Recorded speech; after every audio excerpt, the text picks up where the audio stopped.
Bam. Bam. I just got a notification that something was up. And I was like, I don't know what that means. It's tough to learn a new system. How are you this afternoon? I bet you didn't expect to see me at 3:45 on a Saturday afternoon. But here we are. I'm in my official like showing outfit. This is what I wear to show houses. It's not any different than what I wear every day. Um, it's weird. Like I said, I've been taking a different approach to the live stream lately, and I don't always. I like to stream at 9, but I hadn't been able to stream at 9 for a while yet, and so I felt like if I could get a stream out and you guys would be able to watch it, that would be good. But then again, I don't know if anybody's going to watch it anyway because it is what it is. My audience is not real big.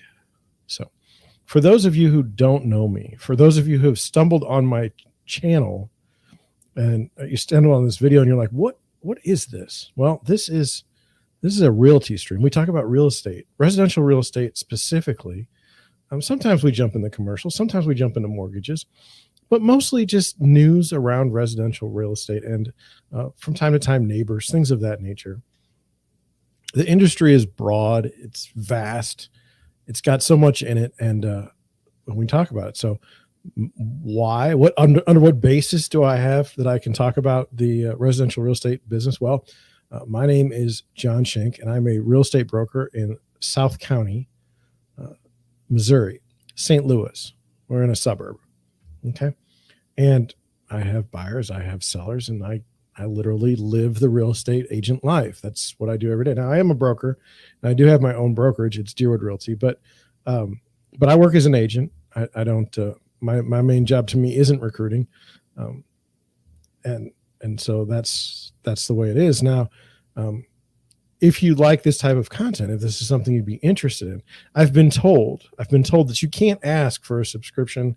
You can't ask for a follow. You can't ask for anything unless someone's gotten to the end of the video. Well, what happens when you have a live stream like mine, where you may pop in and pop out from time to time? You may not want to watch it during a live stream. Maybe you want to watch it later at night. I mean, myself, I'm going to go cut the grass maybe a little bit later. And then I'll probably sit down and see how I did in my live stream. But that's the way it is. But, if you'd want to know, like the live stream is starting, you might want to hit that notification button. I don't know that it does any good. I kind of like it, but I always get a notification that I've a live stream starting because I'm literally starting the live stream. I'm in it. So I get that email. If you like that stuff, that's great. If not, I totally get it. Move on to a different channel. There's 10 billion out there. So how are you today? Are you any different than yesterday? I know that I am a little bit more, I don't know, intense today than I was yesterday. Yesterday was really, really calm. Anyway, let's just talk about the world I live in and see where it goes. So yesterday afternoon, I had 2 showings. I had one showing in Afton. I had one showing in, let's say Valley Park. So the showing in Afton, house. I'm showing houses to a young buyer, first time home buyer, and they're just trying to make sense of this market. It's absolutely ridiculous for them. So we saw a house that we kind of liked, or that I wanted to, this particular home I wanted to show the buyer. I'd seen it come up in their search, and I thought it was something that they would really have a shot at, price wise, and it wasn't like overdone. And we can go over that in a minute if I remember. But as you're probably aware, sometimes I forget where I'm at in the middle of my talking. So anyway, I showed the house. It wasn't hacked up, and what I mean by that, there weren't. It hadn't been massively remodeled since it had been built. In fact, the cabinets were the same, I'm pretty sure, as their original. And the house was built in the 1940s. it had this addition on the back, and I say it hasn't been hacked up. There was an addition, but everybody in the neighborhood puts this addition on the house. Unfortunately, in this particular home, the addition was starting to come off the side of the house. And so, like, now we're in a situation where we're going to be doing major construction, and we're a first-time home buyer. Not recommended. Not recommended. At least if you do have to do repairs and you're a homeowner, that's one thing. But if you're just starting in the market and you don't know anything about houses, and now all of a sudden you're buying a house that needs a ton of work, I would strongly recommend against that. I know people that have done it and have had success, but I mean, if you do go into that, at least go in it with a philosophy ahead of time. Like, say, oh, I'm going to spend $100,000. Let's just play with numbers. $100,000 for this home. Okay. And I'm pretty sure that it probably needs another 100,000 for it to work out. Don't go into it saying my budget is $200,000. That's all I have. And this house is going to need another $100,000 to make it look decent. Then you're toast. Then you're in real trouble. But anyway, we were at the house and this addition's falling off. Why is this a problem? Well, you don't just get to build things anymore next to houses. Like, you don't get to attach stuff to houses without permits. So now you got to go through the permit process for this addition that didn't have a permit pulled for it the first time it was built. So now it's like, what are we doing? What do the footing sizes have to be? What is the process about who's going to design the thing? Who's going to submit the drawings? A lot more work is going to go into this addition than what had been done previous. And I don't even know that you'd be able to get away with something. These were basically screen-in porches that kind of evolved into a Three Seasons room. So I don't know, but that was not good, and that really wasn't disclosed in the disclosure. But what I would say is that about this house is, look, it wasn't priced at the top of the market. Okay, for this neighborhood, house top of the market in this neighborhood is 210, 215. This house was significantly lower. I don't want to give you too much information on the house. I mean, God forbid the seller or somebody would see my live stream and be upset, and I don't want that to happen. But anyway, we were there. The buyer's just getting used to the market. I know that sounds kind of strange. How can you just be getting used to the market? Well, this particular buyer had started over 2 years ago with me looking for condos, just looking to get out of the house. And then, life kind of, I don't know how to say it, kind of got in the way. And so for the next 2 years, they kind of stayed away. And when they came back, the market was totally different. Just as an example, a condo at the time would have been like 130 would have been expensive. And now you probably can't find anything decent for less than 160. In the single family home space, it's kind of the same thing. Like 150 would have been a great price, and now we're in the 180s. So anyway, the reason why I liked the particular house I did is because it wasn't hacked up. And what I mean by hacked up is someone hadn't been in there and redone stuff poorly. Hadn't been a fix and flip. The house hadn't been abused.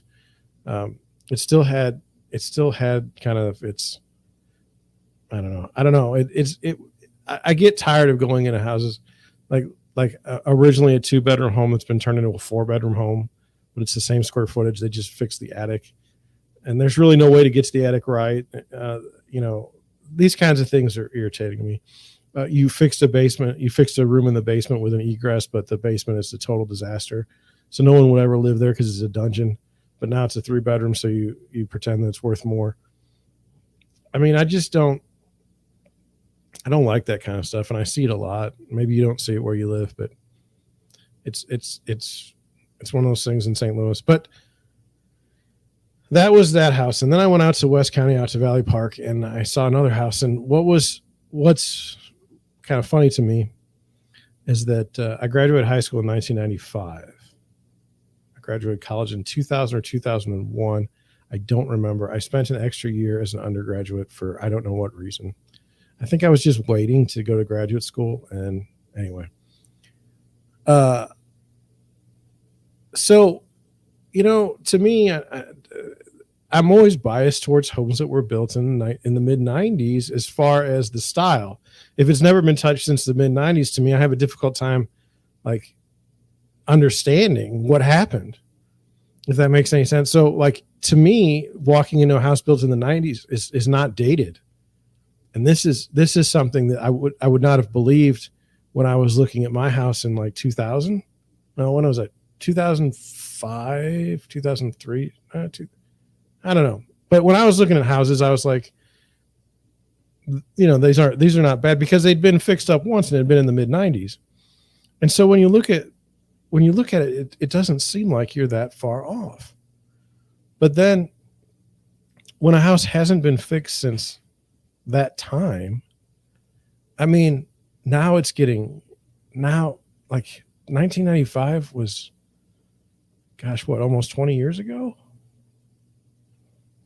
95 to 2005, 2015, it was like 25 years, 27 years ago. No, that can't be right. Let me do the math. Now, you can make fun of me for not being able to do math in my head while I'm doing a live stream, and I'm totally good with that.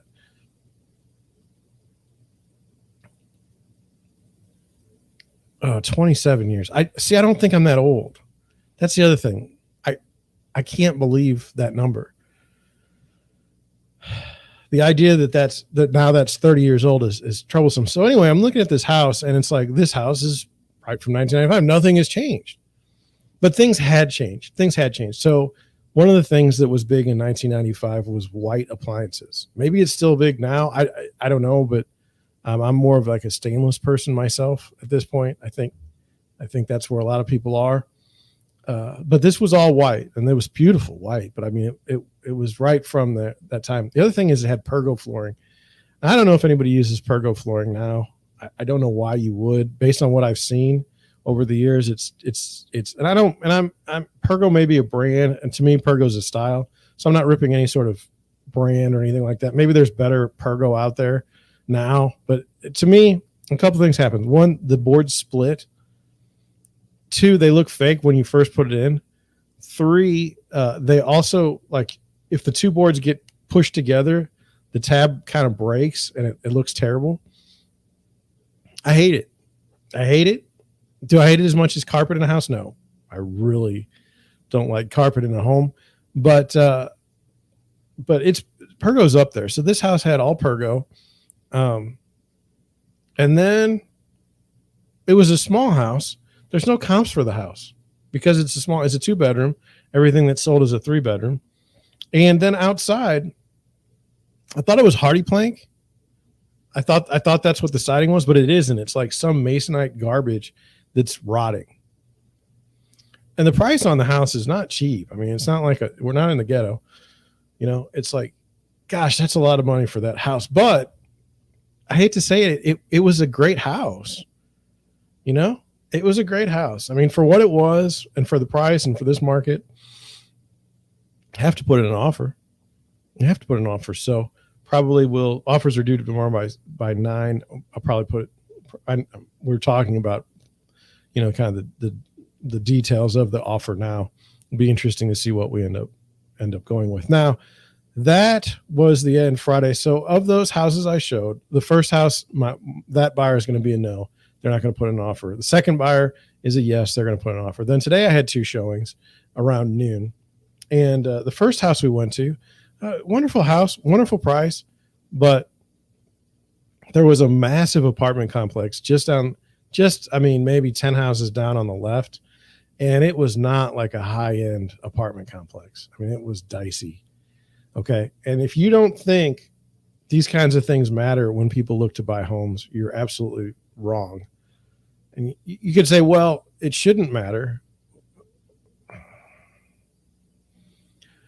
Or, well, I'm so virtuous that it doesn't matter if I'm next to a methadone clinic.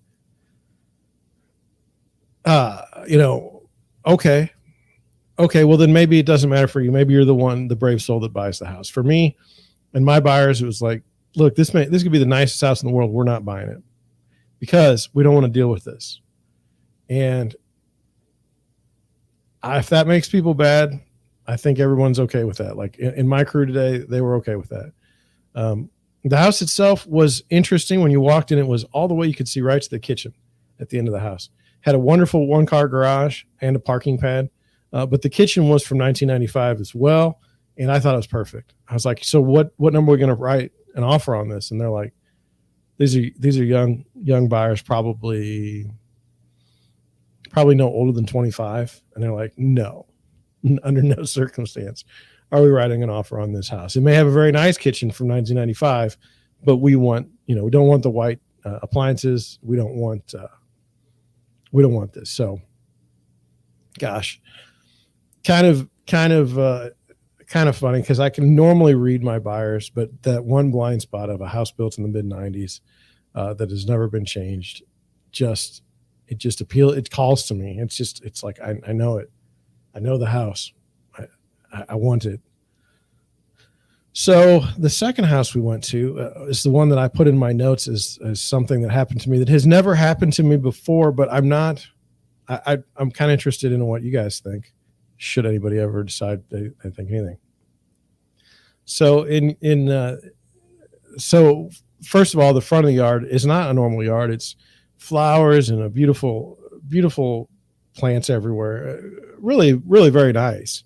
Okay. It's on a main street though. That's troublesome. You walk in, the door's original. Original. I think this house, I don't know if I have it in my notes. Let's look, because what else do we have to do today, right? The house is 109 years old. This was built in the 1920s. See, I can do math. And, for being a 100-year-old house and where it is, it's great. You can't complain. And the yard in the back was massive. And by massive, it was very long. It wasn't wide. It was very long. And there was a beautiful garden in the back. And then there was a regular space. And then there was another garden. But the first garden was something where my buyers were like, this is gorgeous, but we don't know that we could ever maintain this. And I was like, I don't think you can either, because the garden needed a lot of work to keep it was beautiful. It was museum level garden. Okay. It was perfect. But one of the things that was in the garden that was quite fascinating to me was there was marijuana plants. And my buyer was like, is that marijuana? And I'm not into the scene. I don't care if you are, I'm not trying to be, I'm not trying to be virtuous or say whatever people want to do. I'm kind of okay with that. As long as you're not jumping in my space, I'm totally good. And I'm like, well, I think that is, based on all the pictures I've seen. And so then my buyer smelled it. He's like, yep, that's what it is. I was like, okay. And it was just one plant. Now I know from some other dealings, I know the rules of Missouri's new law, and you can have 6 plants in each individual. So there weren't 6 plants. So I don't know if they just grew it for decoration. And I don't even care. But this was a weird house also, because my buyers happened to look in the cabinets, and there was a bunch of condoms in the cabinet, which I don't know.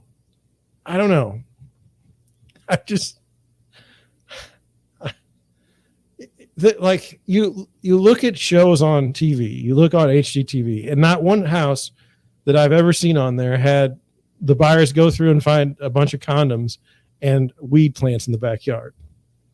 And yet this is my life. This is what I do. I literally go and watch. I literally go and show houses, and they're never like they are on TV. It's also very hot today. And it's going to get worse. But anyway, buyers are going to put an offer on that house. It's weird. I've never seen in a listing, like, we have great weed plants in the back. Like, I've never seen that. I've also never seen, come look at our drawers. We have an amazing amount of condoms. So I just,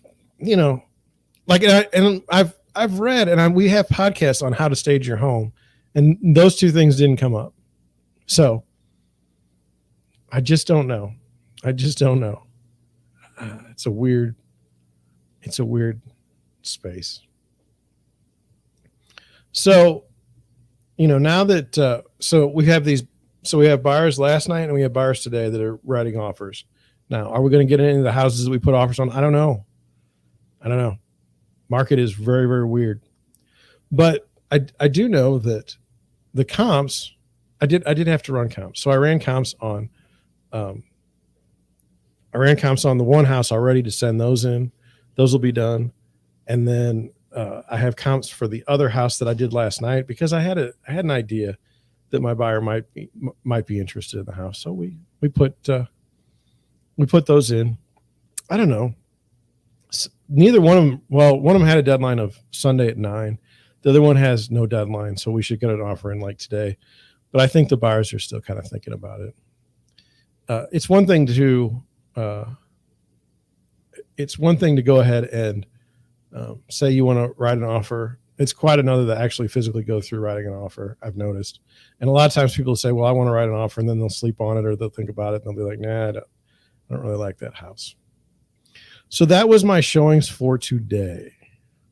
Then I came home. Like I said, I did all the comps for the one property, sent that over, have them in good shape. Basically, how I try to run my business and how I try to run my life is if someone puts something in I play like tennis. If someone puts a task or a document in my court, I finish it and send it back.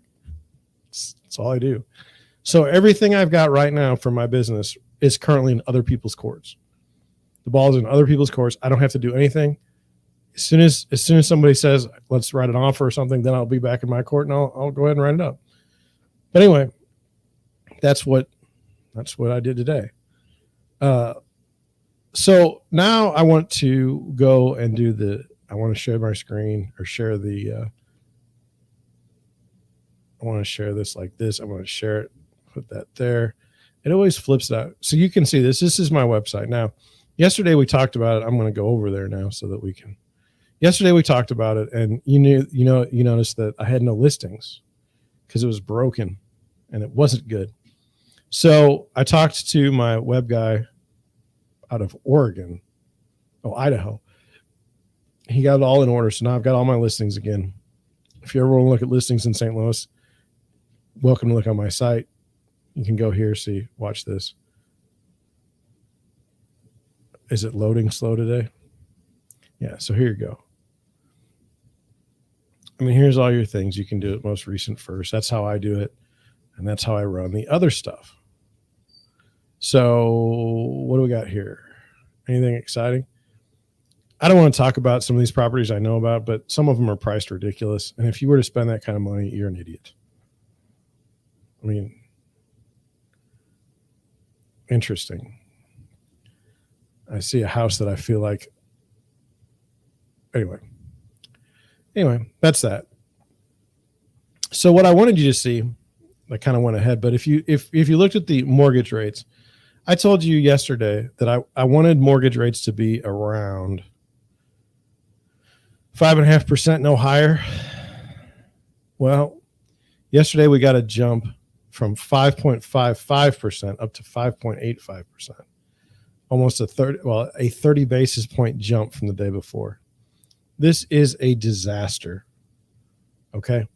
I did my YouTube short video yesterday was if you're thinking about selling your home, you might want to do that soon because all indications are that things are going to get a little dicey. Well, look, something's going to have to happen because when the mortgage rates continue to go up, the price of homes go down.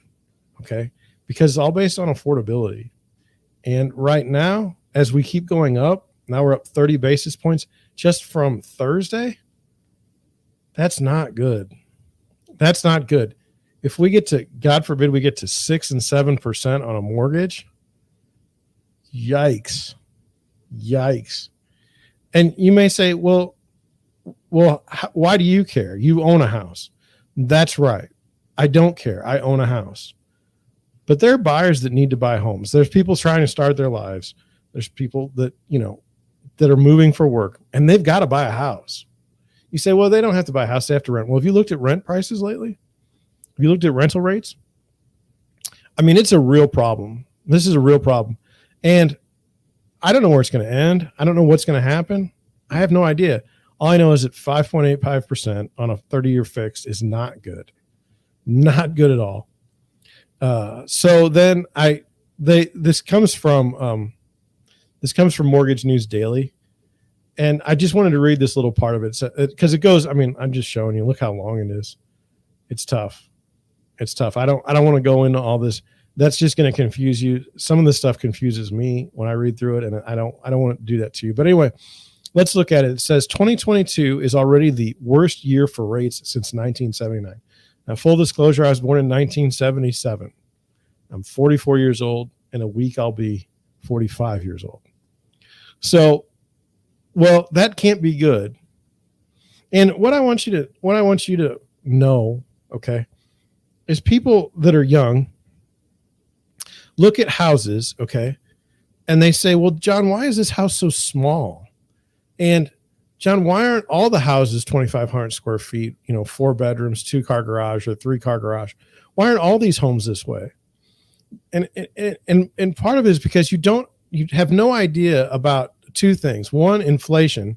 It used to be my grandparents in the neighborhood I live in now paid $10,000 for the home that they lived in. $10,000. And if they were still living that home, even if they never touched it, would be worth over $300,000. Now, that's not because the value of the home went up. That's inflation. That's really inflation, what that is. And then the second thing is, okay, well, if you're going to borrow on something, what about your rates? I mean, we were in historically low rates, and we have been for a number of years. I mean, below 5% was a really good rate. 5% is a really good rate compared to where we might be going. I mean, we have serious, serious problems in the economy. You may not believe that based on your politics, and that's okay. I mean, I get it, but boy, do we have problems, and boy, is it manifesting itself in places like housing. So, by the way, just on a completely political basis, if you want to blame Biden, blame Biden. If you want to blame Trump, blame Trump. If you want to blame the first Bush, George Bush, the second George Bush, Obama, if you want to blame all of them, I'm totally okay with that. We can have discussions about that at some point in time. It's not just one leader that's been a mess, okay? It's been a series of terrible moves by the Fed and by politicians that have caused this disaster that we're really going to get to enjoy ourselves. But anyway, let's get into the article. It says 2022 has already had its fair share of bad news for mortgage rates, but this week was not to be outdone. It began as just another reasonably bad week with rates moving moderately higher, but still safely under the recent 13-year high seen on the morning of May 9th. But it ended with one of the worst days on record in more than a decade. Sound a little dramatic? Sadly, it was. The average lender increased their 30-year fixed rates by at least a quarter of a point, or 0.25%.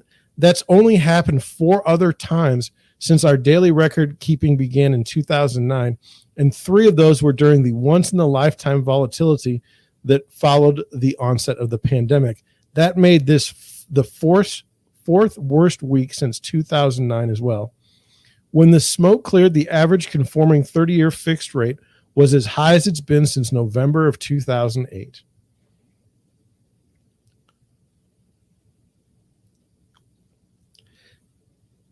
If that line looks a little steep recently, that's because with barely half of it in the books, 2022 has been the worst year for rates since 1979. Whether we're talking about the short-term drama on Friday or the bigger picture route in 2022, the culprit is the same: inflation. That's the problem, inflation. And man, we have not seen the worst of inflation yet. We have not seen the worst of it. You just wait until we see the food. I mean, if you haven't looked at the grocery store, you'll see like toilet paper, for instance. Now the rolls are smaller, same price, smaller rolls. Food, certain, have you seen eggs lately? And then you look at gasoline. There's going to be at some point where employers are going to have to raise wages just to cover inflation, and it's not going to happen because inflation is running rampant. But you have to understand, if you're a trucker, okay, is at $6 a gallon on gasoline, this is going to be problematic. And I understand people say we need to be on an electronic, electric only economy, and those people are in a pipe dream. And when they realize how awful things will get, it's not going to be good. But anyway, on that same note, a lot of people say, well, John, how can you advocate for someone buying a home now? Well, that's because there's never a time that it's not good to buy a home. Buy a home now. What happens if it goes down in value? You stay in the home. What happens if interest rates are high? It doesn't matter. Refinance. If you have to buy a home, if you have a need to buy a home, buy a home. It doesn't matter what the underlying economy is doing. You say, well, John, I won't be able to afford $10 a gallon gas. Well, I can't help you. John, I may lose my job. Again, you bought a house for a particular reason, and the reasoning was sound. Buy a house. To me, I mean, I have no problem with that. That's why we're still looking today. It may suck out there in the market, but I'll tell you, I mean, here, I'm going to go back to the main screen. Let me do this here. Okay. What was it? A week ago, I put in an offer under asking on a house. The agent wouldn't even counter. They were so smug. They came to the market. The last house in the neighborhood sold for $180,000, and they were up at $250. Okay, and they were so smug they wouldn't even counter. My offer was not far off $250 either. They said, no, we want full asking. We're not going to accept it. I said, well, then write a counter and give me the dates you want to close. Because, by the way, I know when they want to close because I know they're buying another house. They're taking ownership of another house that day. So good luck in the future. So anyway, they told me to pound sand. So then the next day on Monday, the agent decided to text me again and said, are you going to go ahead and write an offer at full asking? I'm like, no. And so then I said, in fact, it needs a new air conditioning system. It's $2,000, $10,000 more. We're taking off the offer because it did need a new air conditioning. I wasn't negotiating that. It was a fact. So here's what happened. The first week the house was on the market, someone else got it under contract. And then they looked at the comps and said, this is ridiculous. I'm out. And so then we saw it when it went back on the market. So we went through it and said, okay, here's an offer. This is what we will pay. And the agent was this agent's been around a long time, but they weren't very professional. And they're like, we don't need you. We'll have like 4 other offers. And so sure enough, the house went under contract. Do you know that the house went back on the market this morning? Do you know why? Because at 3%, you could go ahead and buy that house for that number and still not be hurt.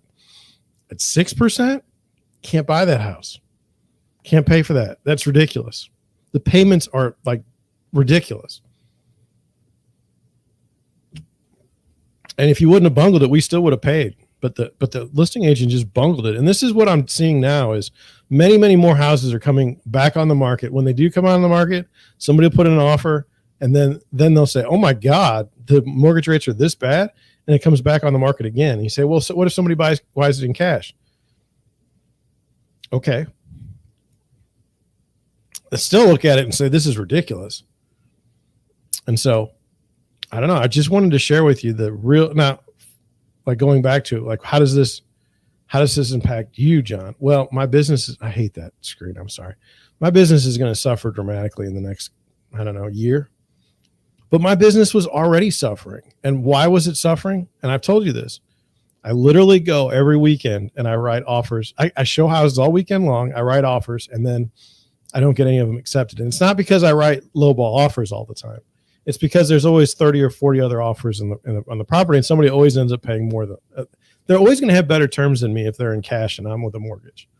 And rather than tell my buyers, okay, well, you need to find a program where you can overpay for the use of cash, I say, no, we'll just keep it in a mortgage. Now, it's killing me. Now, will those buyers stay in the marketplace when the thing hits the fan?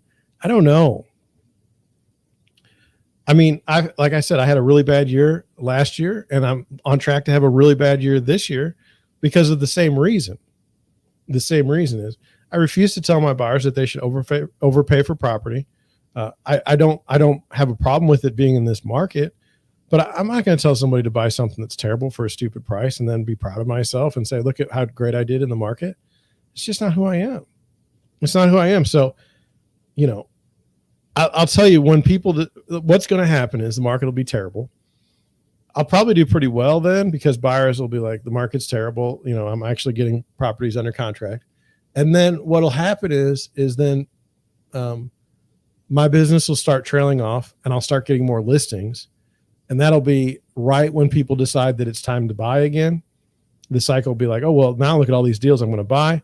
And then they're going to negotiate terribly for the sales. And so I'm always going to look like I gave away the farm on my listings, which I didn't, because it will be the market the way it's set up. And that's the way it is. Real estate goes in cycles. There's no question about that. Gary Keller wrote a book about it. And Gary Keller of Keller Williams.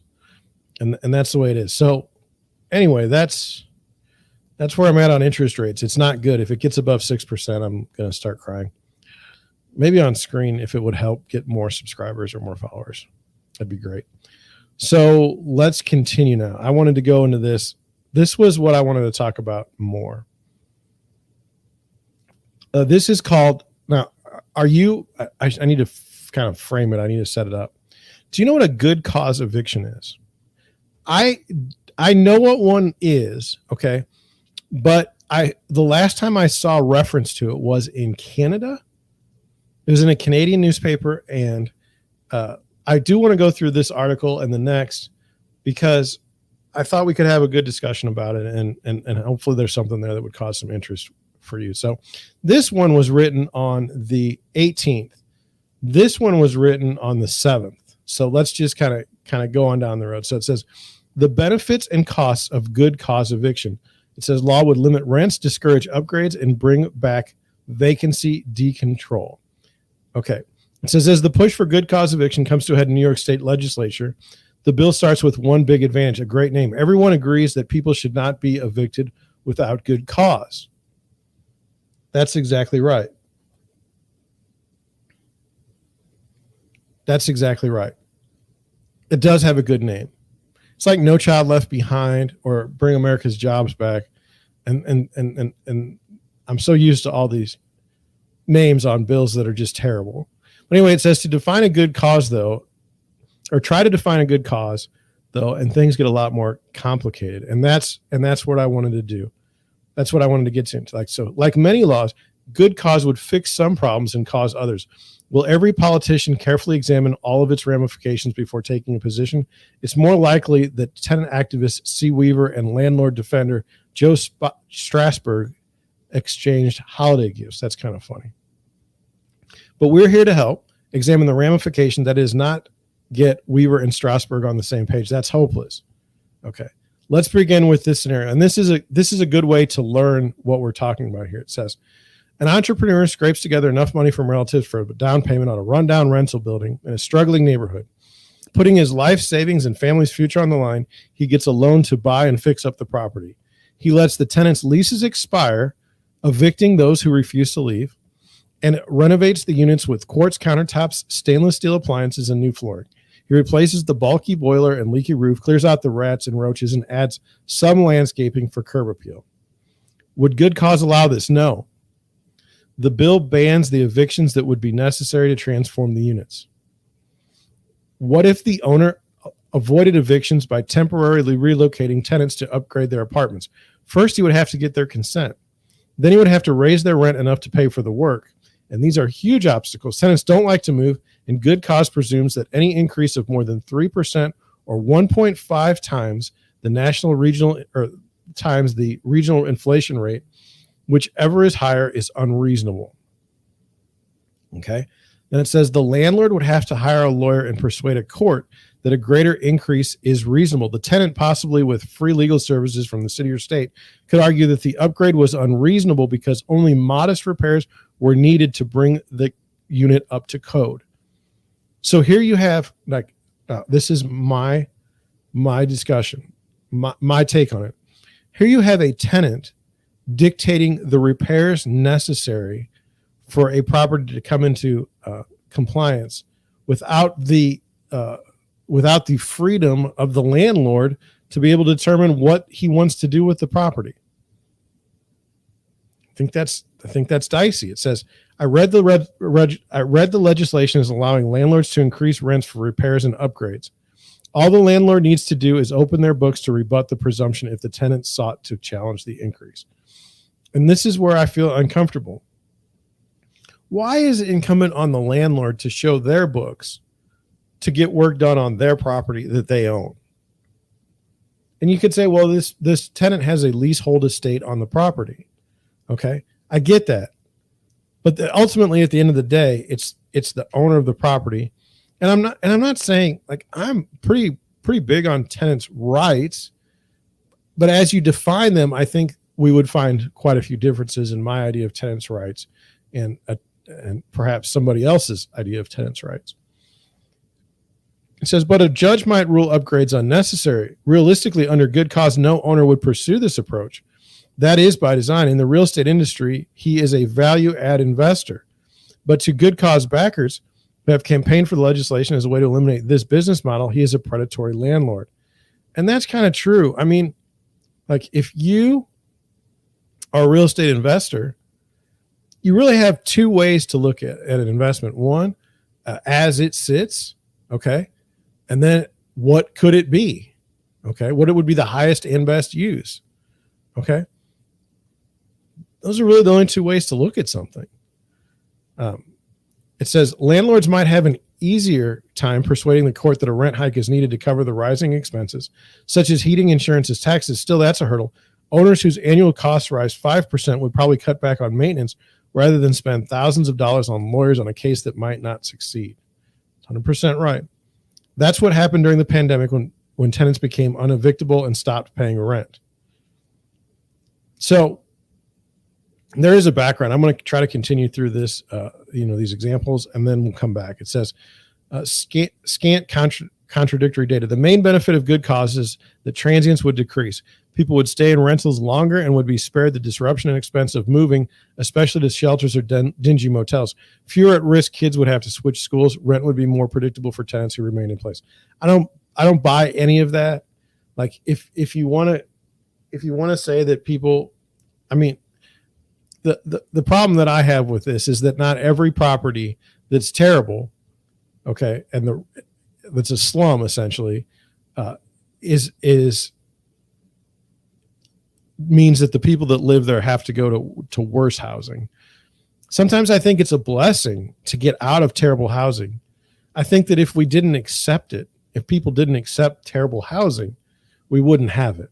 And I know that sounds so contrary to maybe positions that I've had in the past, but it's true. I mean, after touring thousands and thousands of units over my life and houses, and it's just like, if people refuse to live in something, the price is going to be low enough that somebody's going to buy it and fix it and flip it, or it's going to be it's just going to be a nasty place to live. I mean, it just because someone accepted living there, basically. Unfortunately, we don't know how the policy would reduce evictions. Few studies have been done, notes good cause backer Paul Williams. He found one. It claimed that the eviction rates in 4 California cities through 2006 fell further after good cause was enacted than in similar cities without it. So the guy that's against the legislation, the eviction rates in 4 cities through 2016 fell further. So they're saying, now, I have a tough time with most statistics anymore. I'm very, very skeptical. Why am I skeptical?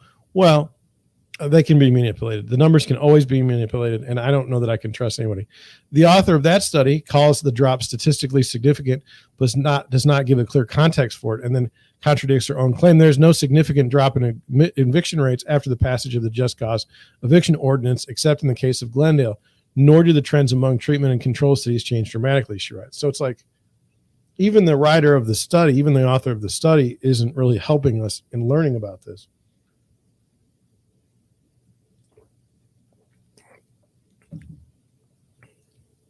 It says, perhaps most surprising is that 2 of the 4 cities that passed good cause made less progress on evictions than similar cities that didn't. Specifically, her chart showed that the eviction rate fell in Palo Alto after good cause passed in 2010, but decreased further in similar cities that did not pass it. And in Glendale, the eviction rate actually went up after good cause passed in 2002, while it fell in similar cities without good cause. In Oakland and San Diego, the rate fell by more after good cause than in good cause lacking Long Beach and San Jose, respectively. It says the upside of reducing evictions has been well documented, but good cause effects have not. Not only is data scarce and ambiguous, but New York's bill differs from those passed elsewhere, complicating matters. Evictions across the U.S. are tracked only sporadically. That's right. A probable downside is fewer rental buildings would be built or improved and more would deteriorate. Like it would keep more bad living situations. That means lower property values, less tax revenue, and less work for plumbers, electricians, painters, and other contractors. Again, we don't know by how much, but it's not nothing. I would just say this. I don't believe that there would be less work for plumbers, electricians, and painters and other contractors on crappy buildings, because as buildings age, there's always more work to be done on them. Now, I can understand they're saying, well, when you rehab a building, there's all that work at that point. But I'm just talking about like the plumbing backs up. I mean, an old building, it's backing up every year. You're calling a plumber. You know, it's going to happen. So it says, paying attention, policymakers, wait, there's more the return of vacancy decontrol. Good cause is a form of rent control because it forces landlords to justify in court any substantial rent increase. Most landlords won't risk paying legal fees for a case they might well lose, but it leaves a way for them to jack up rents without a judge's approval by getting tenants out without evicting them. That's where this really, that's the bottom line. It gets tenants out without evicting them. Good cause protects tenants, but unlike rent stabilization, it does not limit rents after they leave. When a unit becomes vacant, the owner can hike the asking rate by any amount. Sound familiar? It does to New Yorkers. This policy, called vacancy decontrol, formerly applied to rent stabilized housing. Tenant activists hated because it was an incentive for landlords to bully people out of their homes. It made rent stabilized tenants enemies of landlords rather than customers and led to conflict and misery, even as it funded property upgrades and empowered some tenants to negotiate 5- and 6-figure buyouts. By publicizing the stories of construction harassment, ignored repairs, and other abuses, groups including Weaver's Housing Justice for All persuaded state legislators to kill vacancy decontrol for rent stabilized units in June of 2019. Ironically, these same advocates now want to impose it on other rentals. This has been overlooked, so it bears repeating. Good cause would bring vacancy decontrol to every rental unit in the state not covered by rent stabilization. It would give landlords an incentive to drive out tenants who don't legally have to leave. That's a recipe for strife.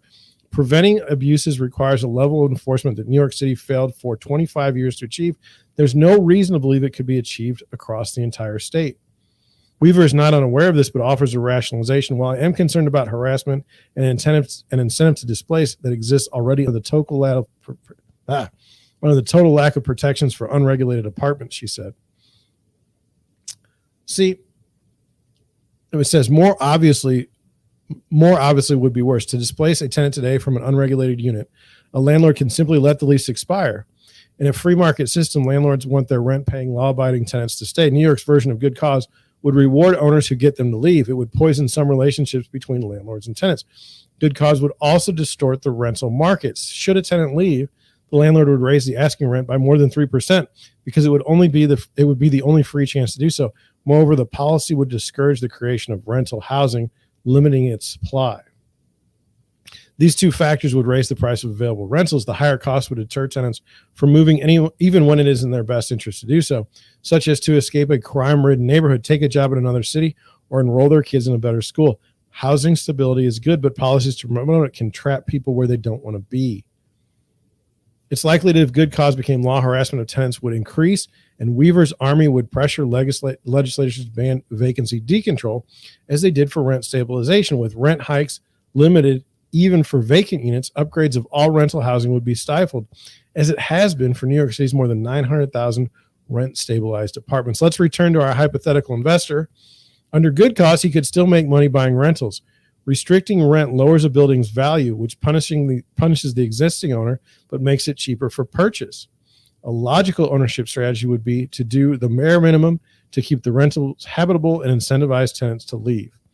New York lawmakers must weigh these outcomes against the potential benefits and weigh the net results against the status quo. They must ask, are lots of non-delinquent tenants really being evicted? And if so, would targeted programs such as one-shot deals and right to counsel be preferable to a sweeping one?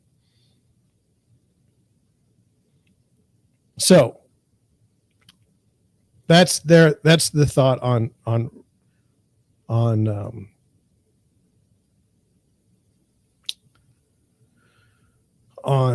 good cause. I'm going to see if this comes up on good cause. I don't know if it will.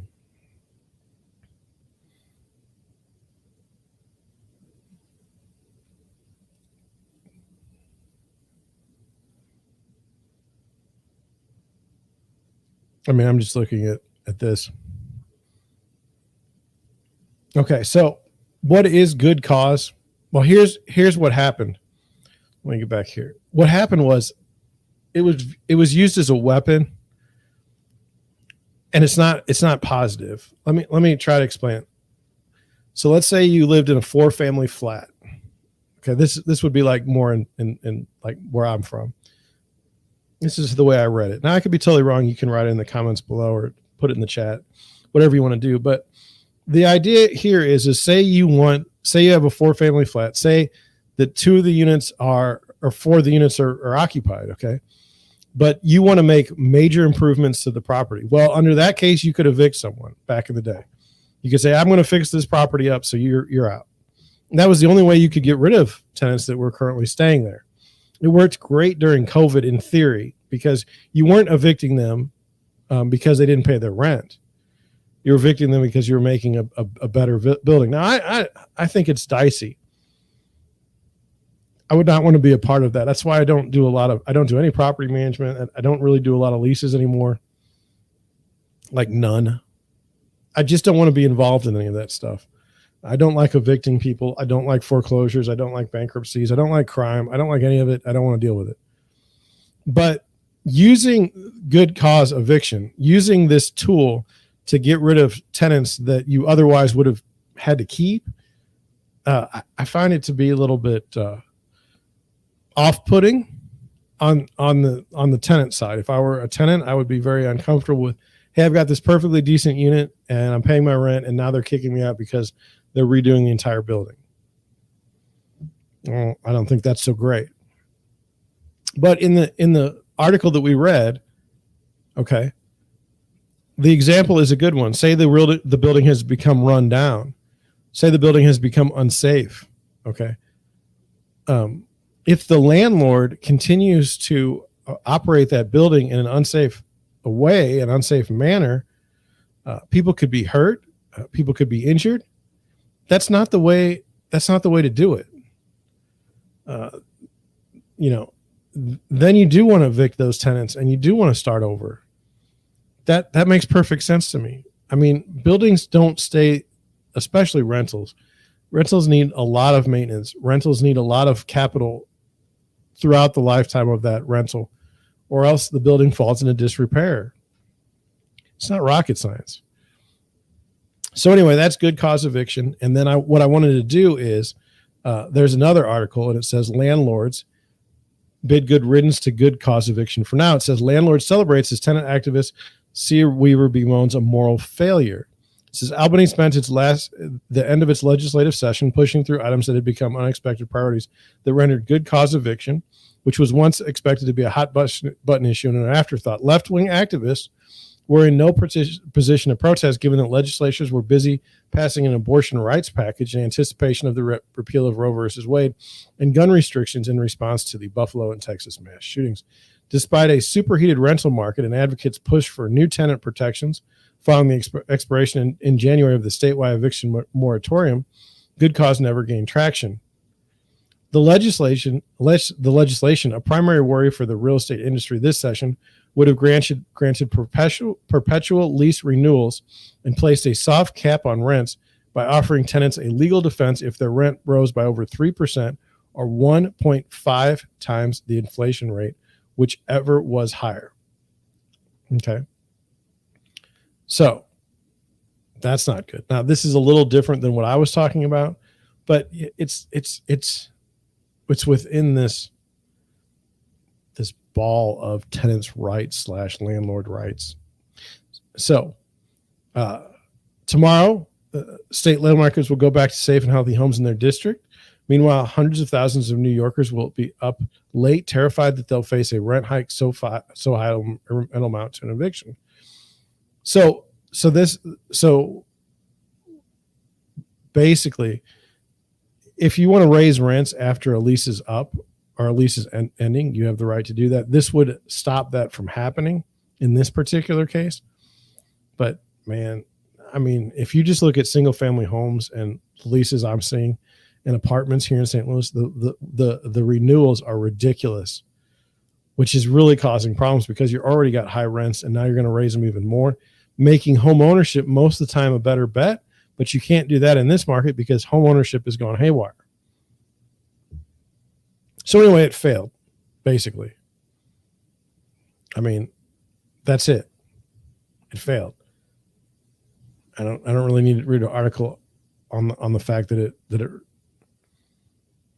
failed. Don't think that it won't come back.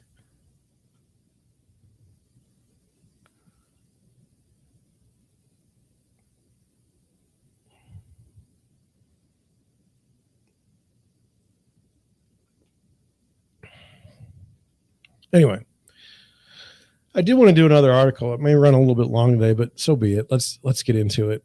I thought this was interesting. I wanted to bring it to you as well. It says, this was from Arizona. It says military and law enforcement flags to fly high under a new bill that bans HOA regulations, others still at risk.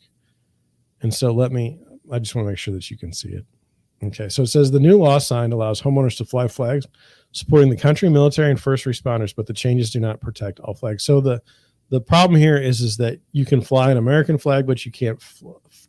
You can fly an American flag, but it's unknown at this time if you could fly a different type of flag. And like seriously, this is humanity right now. We fight about rents. We fight about flags. We fight about anything we possibly can. A new law is giving Arizona homeowners a chance to push back against homeowners association regulations over what flags can fly on their property. Governor Doug Ducey signed in HB 2010 into law Monday. The new law allows homeowners to fly flags supporting the country, military, first responders, and law enforcement, regardless of rules or regulations from homeowners associations. Let's just start with the basics, okay? Let's say you are a Marine. Let's say you served in World War II. Let's say you served in Korea or Vietnam, and you would prefer to have the American flag fly at your residence, okay?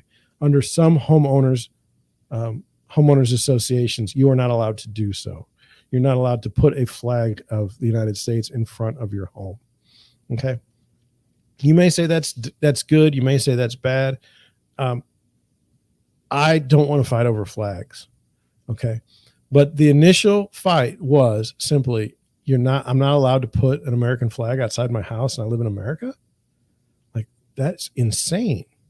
That's insane. Does that not sound insane to you? I mean, I always have this little bug and I've never been able to kill it. And it's just like, anyway, and he flies right at me. And I don't know it's a he, but it's a bug. Okay. So that's what happened. That was the cause of this. Okay. So it says a Republican state representative, John Kavanaugh, who authored the bill, said the legislation came after someone reached out to him over concerns an HOA would not let him fly a flag honoring first responders during the COVID-19 pandemic. A lot of people want to express their appreciation to these first responders by flying the flag, but a small number of HOAs prohibit it. This bill states they can't do that. People have a First Amendment right to honor their heroes, but the changes do not protect all flags. So here's the thing. Like, I'm just going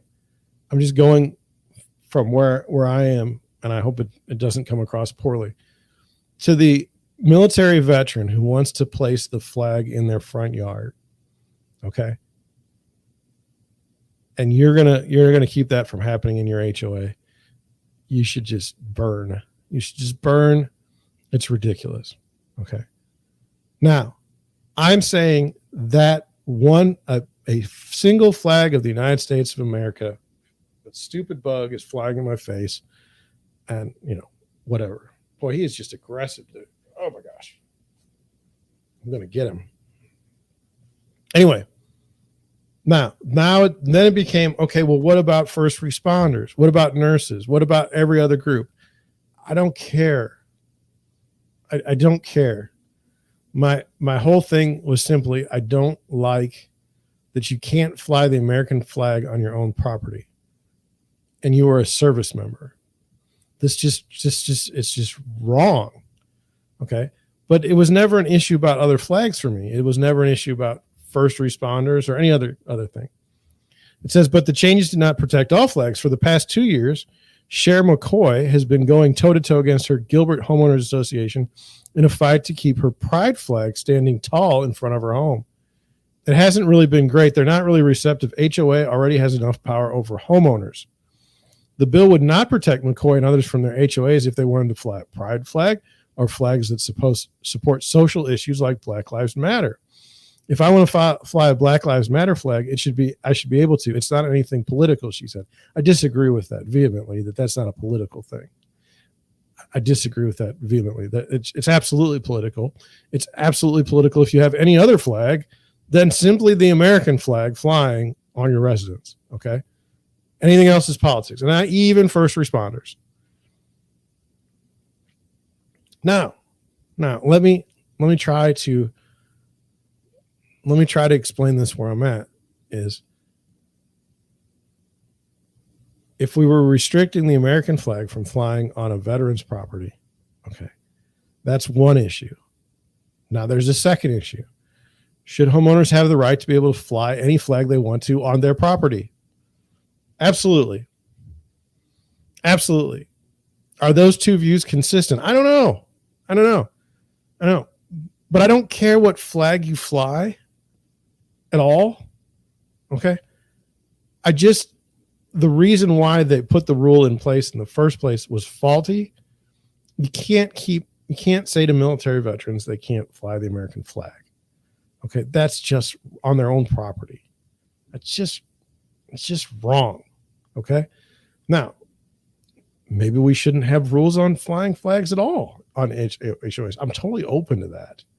I don't care if it's the pride flag or Black Lives Matter. You want to fly any flag, a rainbow flag, fly whatever you want to.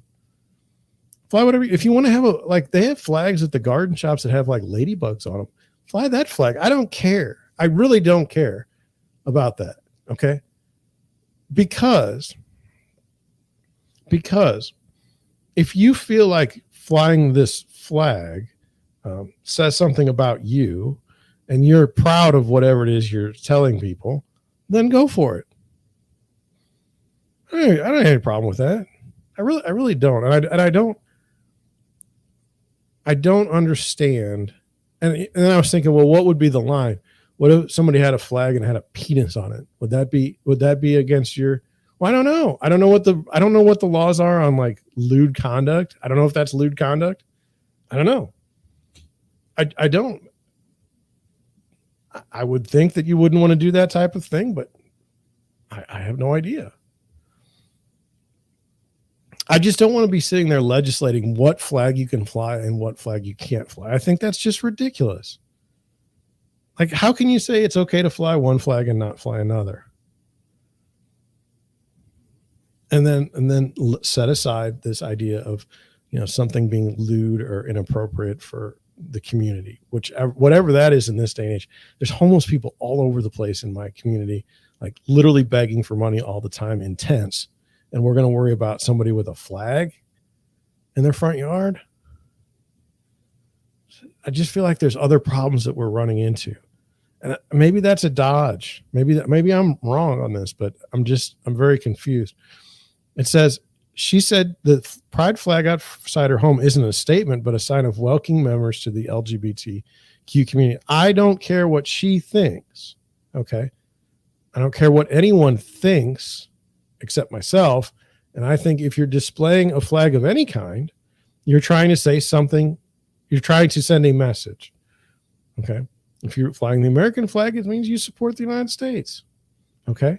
If you fly the American flag upside down, it means you don't support the United States. If you fly the old USSR flag, you support Russia. It's just like that simple. Okay. So I don't agree with her thoughts. And you know what? I hate to say it, but if you want to fly a flag, okay, then you should be allowed to be mocked for it if your flag is stupid. And I'm not the one saying that any of these flags are stupid. I'm just saying, if you fly a flag and it's dumb, I think people around you should be able to say, to think like, hey, you're an idiot. It says, Kavanaugh said she personally would like to see all flags being flown no matter what, but said getting the bill passed was all about the votes. I agree with that. I'm totally okay with. And how could there not be enough votes for flying a flag in an HOA? It says, unfortunately, there were not enough votes in both chambers of the legislature to give such freedoms that non-HOA homeowners have. McCoy said the law is a potential first step in reining in unreasonable and oppressive HOAs. She said if her HOA uses the law to try to stop her from flying her pride flag, she'll be ready to go back into the ring. If they try to take it from us, I'm going to have to fight back. McCoy says she plans to reach out to Kavanaugh to discuss her issue. Representative Kavanaugh says he wants to continue to expand the rights of homeowners. I will continue to bring to my attention. I will continue as people bring to my attention the egregious actions of these small numbers of HOAs from hell. I will continue to protect people from unreasonable rules. I really don't understand. I'm going to go back here. Let me go here. I really don't understand why. We can't just get along on this issue of flying flags. I think the HOA is a bizarre thing because it seems like we have an HOA in my neighborhood. It's a wonderful HOA. They literally take care of the trash and the front signs in the front of the yards, and they leave you alone. Now, I've got people that have moved in the neighborhood and they do stupid things, but mostly the county steps in at those times and says, you can't do that. Okay. But, I mean,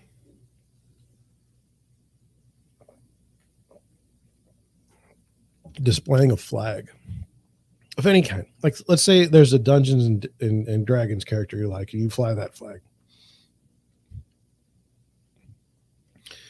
As a real estate agent, do people flying flags diminish home prices in that neighborhood?